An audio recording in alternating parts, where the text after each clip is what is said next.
oku-weird yini. Umngani wami nje mina mese kube uloya mngani ka-K_B.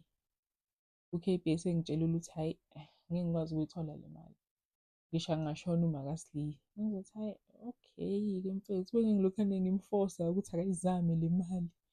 Koda-ke angiyazi i-friendship yabo injani, kodwa nje kube weird nje. U-K_B ayahamba aya kwibhosi yakhe, shuthi u-taxi owner, igama lakhe uBhamuza. Cabanga ukuthi imuphi ilo kade ehleli noTiger ozokhipha u-500,000 for i-necklace. Afike kuyena u-K_B, uBhamuza afike aboleke u-100,000. Uyamazi ukuthi uhola malini, lapho kucabanga ukuthi uzobuyisa nini, month end. Uyamazi ukuthi uhola malini, uholelwa uyena. Uyazi ukuthi imali kangako akayenzi ngisho ngonyaka. Manje uzoyibuyisa kanjani-ke nge-month end? Asho ukuthi hhayi, ngeke ayithole leyo mali, angamniki. Stili.